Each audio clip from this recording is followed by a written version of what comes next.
My book, Communicating Through Change, reveals how to communicate through major changes in your life and to best express yourself when you need to be heard.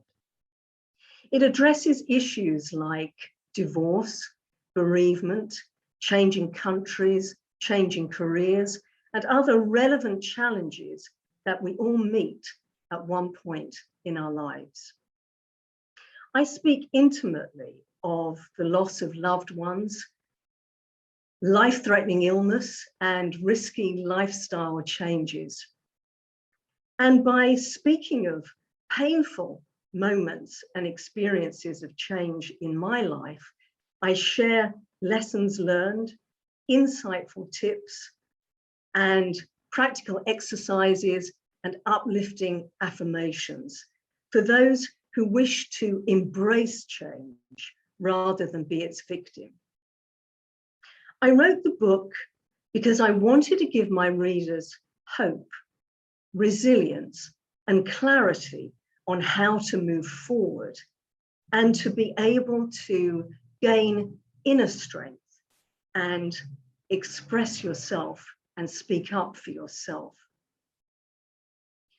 The recent pandemic has created changes, drastic changes in our social interaction, in employment, and in every aspect of our lives. Today, I want to focus on those changes and to give you communication techniques to help you cope with and deal with the challenges that living through a pandemic has brought to us all.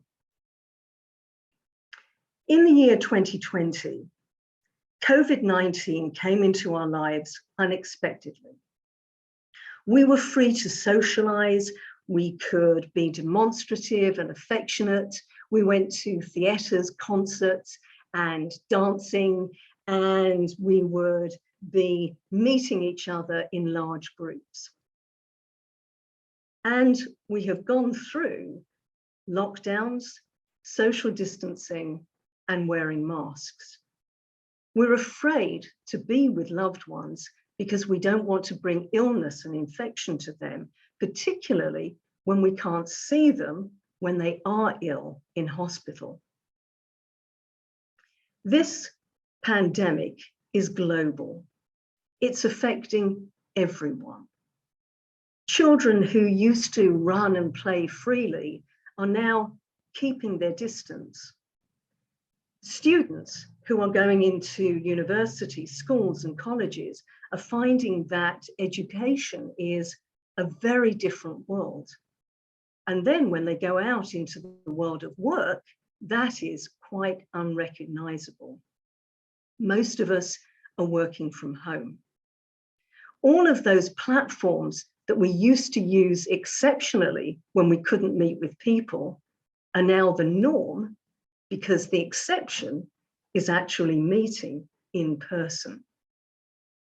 Now, whether you think that this is a political conspiracy or that it is real and it can kill you, whatever you feel, whatever you think, it is dramatically and drastically affecting all of us and changing our ways of being and doing. And it's continuing. It came unexpectedly in 2020, and it is still continuing. And all of the ramifications of its continuance are relatively unknown. The longer term, the effects on our physical and mental well-being are unknown. In the shorter term, what we do know is that people feel very vulnerable, insecure, and depressed. For me, being in lockdown was actually immensely busy.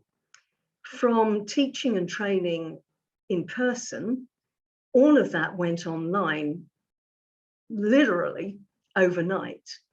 And although that was very stressful at first to get to grips with all of the platforms that are now available and that we are all using, it was actually very good for me to be so proactive.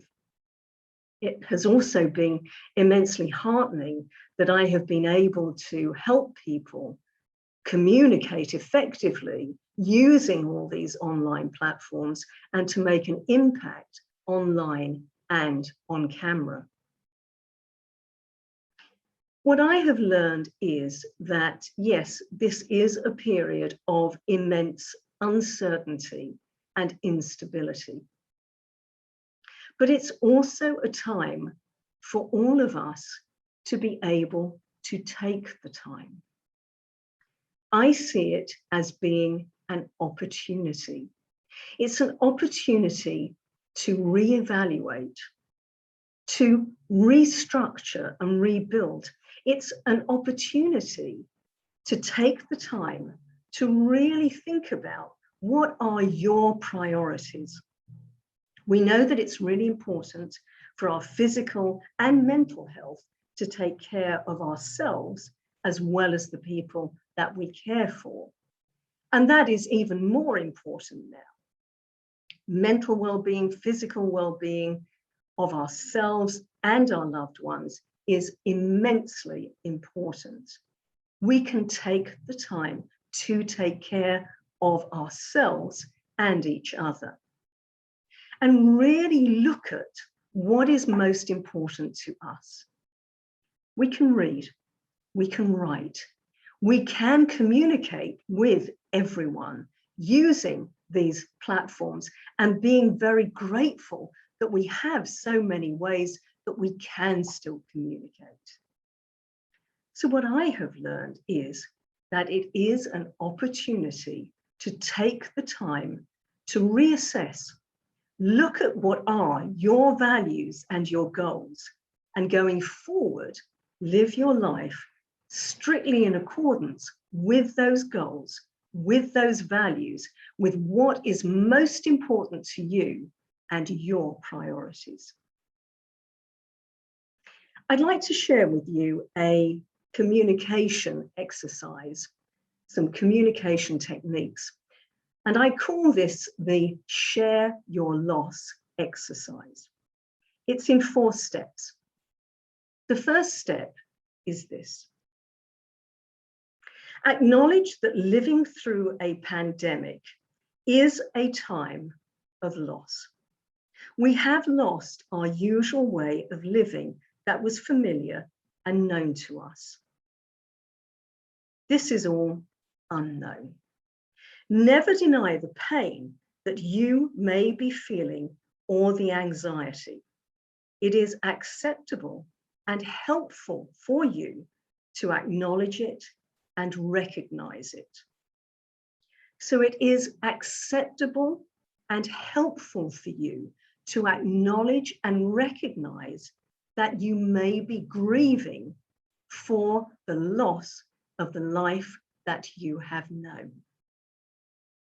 Step 2, give yourself permission to feel that grief, to feel the grief for the life that has changed so drastically and for the uncertainty that pervades.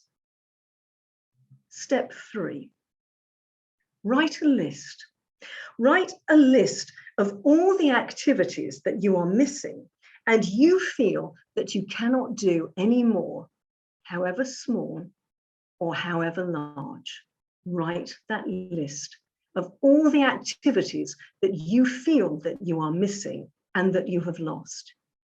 And that list can be long, short. It's about activities, however small, however large.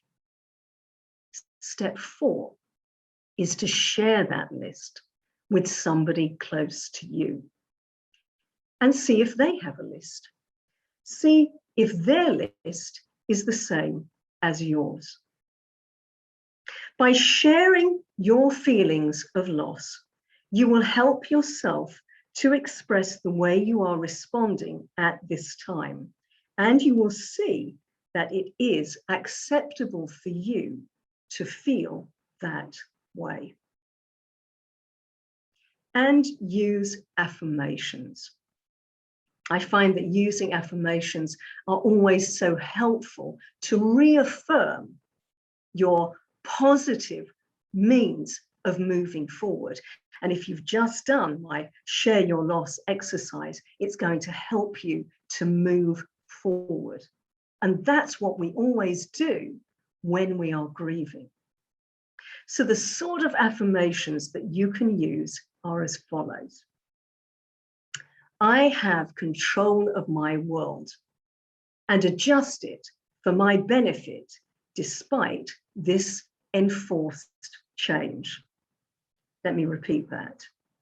I take control of my world and adjust it for my benefit despite this enforced change.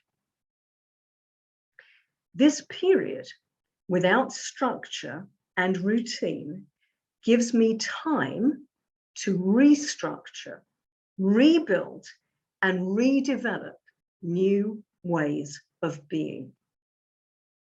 So this period without structure and routine gives me time to restructure, rebuild, and develop new ways of being. And there is always hope in uncertainty. Yes, there is always hope in uncertainty.